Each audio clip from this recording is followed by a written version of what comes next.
गुजरात में 1 दिसंबर को चुनाव होने हैं। इस बार मुकाबला त्रिकोणीय होगा क्योंकि कांग्रेस के अलावा आम आदमी पार्टी भी बीजेपी से मुकाबला करने के लिए एड़ी चोटी का जोर लगा रही है।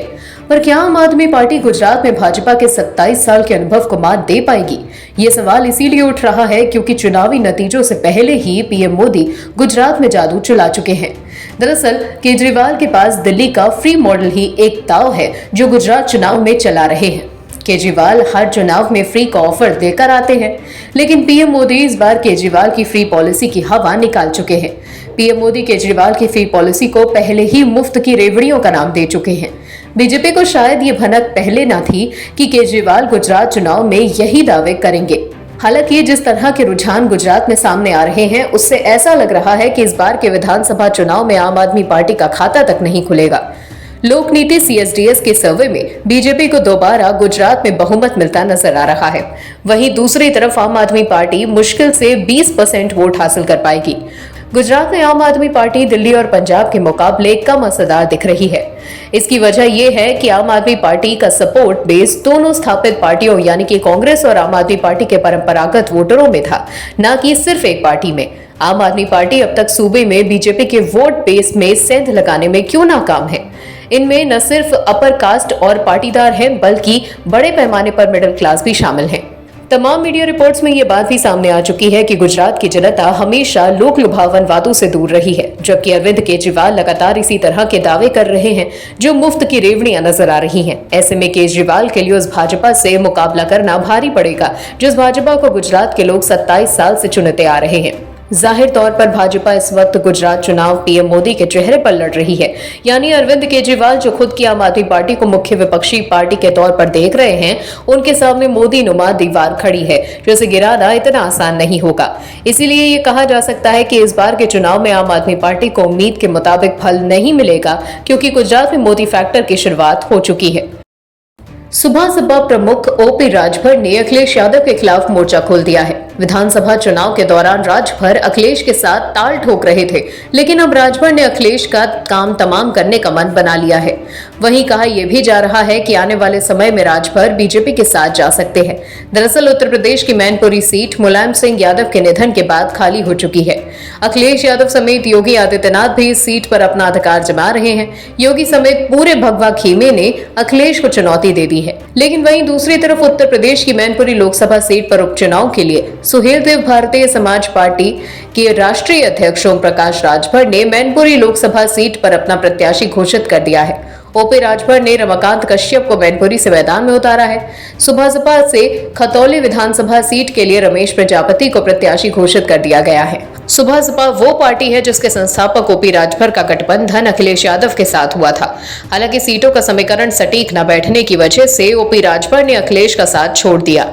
अब इन दिनों ओपी राजभर लगातार सपा और अखिलेश पर हमलावर है। शायद यही बड़ा कारण है कि उन्होंने मैनपुरी पर अखिलेश को टक्कर देने के लिए अपना प्रत्याशी भी उतार दिया है।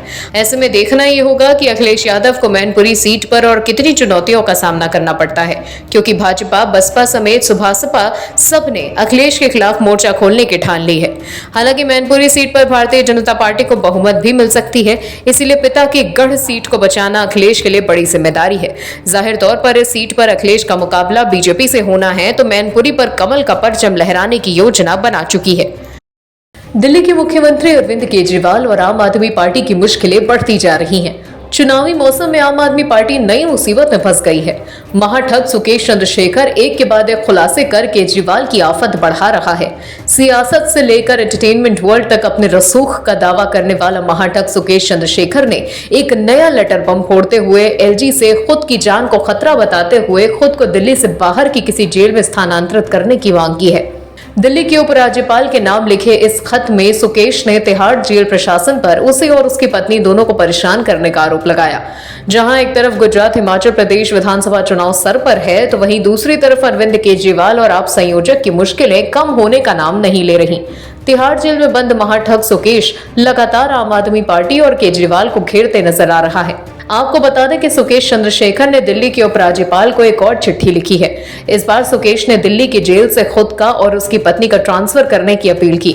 सुकेश ने LG से दिल्ली की जेल से बाहर देश की किसी भी जेल में जाने को अपना और अपनी पत्नी को शिफ्ट करने के लिए लेटर लिखा। आपको बता दें, सुकेश ने अपने वकील के जरिए 8 अक्टूबर और 5 नवंबर को एलजी को चिट्ठी लिखकर सत्येंद्र जैन, आम आदमी पार्टी, अरविंद केजरीवाल और कैलाश गहलोत के खिलाफ सीबीआई जांच की मांग की थी। इन्हीं शिकायतों को आधार बनाकर अब सुकेश ने खुद का और अपनी पत्नी का ट्रांसफर दिल्ली की जेल से बाहर करने की प्रार्थना की है। सुकेश चंद्रशेखर ने अपने लेटर में लिखा, मेरे पास सत्येंद्र जैन, अरविंद केजरीवाल के खिलाफ अहम सबूत हैं, इसीलिए हम पर प्रेशर बनाया जा रहा है। जेल में अंकित गुर्जर जैसे संदिग्ध मौत के मामले बेहद आम बात है, लिहाजा हमारी सुरक्षा के लिए जांच होने तक हमारा ट्रांसफर दिल्ली की जेल से उत्तर प्रदेश, हरियाणा, उत्तराखंड किसी भी जेल में कर दिया जाए, क्योंकि दिल्ली की जेल अरविंद केजरीवाल, सत्येंद्र जैन और आम आदमी पार्टी के कंट्रोल में है। ये हालात तब है जब तिहाड़ का डीजी एक आईपीएस अफसर होता है। हमारा ट्रांसफर ऐसे राज्य में कर दिया जाए जहां आम आदमी पार्टी की सरकार ना हो। दिल्ली जेल का पूरा स्टाफ केजरीवाल, सत्येंद्र जैन के पपेट्स की तरह काम करता है, जिनसे हमें बहुत ज्यादा खतरा है।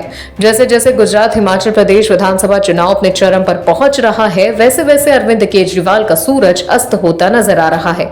अभी तो वक्त ही बताएगा कि कौन सही और कौन गलत, लेकिन जनता किसी का इंतजार नहीं करती है और इसीलिए उसने मन में बना लिया है कि इस बार गुजरात, हिमाचल प्रदेश में किसको ताज पहनाया जाएगा। बिहार में महागठबंधन की सरकार बने अभी कुछ ही महीने बीते हैं, लेकिन महागठबंधन में तकरार शुरू हो गई है। आरजेडी पहले से ही नीतीश कुमार पर सीएम की कुर्सी खाली करने का दबाव बना रही है। वहीं अब गठबंधन के दूसरे दल भी नीतीश कुमार के खिलाफ हमलावर नजर आ रहे हैं। ऐसा लग रहा है कि नीतीश कुमार के हाथ से मुख्यमंत्री की कुर्सी छिनने वाली है। बीजेपी से अलग होकर और राजद के साथ सरकार बनाकर नीतीश कुमार इस गठबंधन को अजर अमर मार चुके थे, लेकिन अब उनकी मुसीबतें कम होने का नाम नहीं ले रही। इस बार महागठबंधन से विरोध की आवाजें सहयोगी पार्टी लिबरेशन की ओर से उठी हैं। भाकपा माले के महासचिव दीपांकर भट्टाचार्य ने सरकार पर जनता के लिए वादे पूरे न करने का आरोप लगाया है। उन्होंने कहा कि अगस्त में जब महागठबंधन सरकार का गठन हुआ था तो लोगों की उम्मीदें जगी थी, लेकिन सरकार शिक्षकों की नियुक्ति के लिए ठोस कदम उठाने में विफल रही, जिसको लेकर युवाओं में काफी मायूसी है। आपको बता दें कि बिहार विधानसभा में भाकपा माले के 12 विधायक हैं और वो बाहर से सरकार को समर्थन दे रहे हैं। दरअसल दीपांकर भट्टाचार्य ने आगे ये भी कहा कि पिछली सरकार की तरह अभी भी गरीबों और बेघरों के खिलाफ पुलिस का अत्याचार जारी है। गरीब लोगों को वैकल्पिक आवाज दिए बिना अतिक्रमण विरोधी अभियान के नाम पर बेघर किया जा रहा है। साथ ही साथ हाल ही के उपचुनाव परिणामों में महागठबंधन को कोई बड़ा फायदा नहीं मिला। अब ये सरकार के प्रति लोगों के बढ़ते मोहभंग का आईना था। दीपांकर भट्टाचार्य ने आगे कहा कि महागठबंधन सरकार को जनता से किए गए अपने वादे पूरे करने के लिए ठोस कदम उठाने होंगे।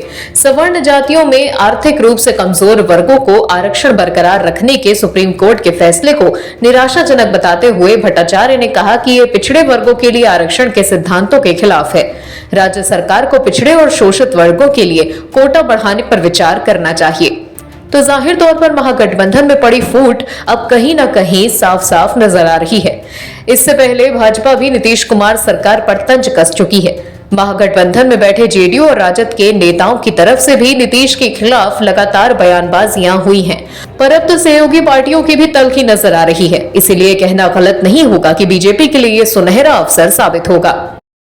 महाराष्ट्र में कुछ समय पहले ही महाविकास अघाड़ी की सरकार गिर गई। एकनाथ शिंदे अपने साथ 40 विधायकों को लेकर बीजेपी के साथ गठबंधन कर चुके हैं और इस वक्त महाराष्ट्र में भाजपा समर्थित शिंदे सरकार विराजमान है।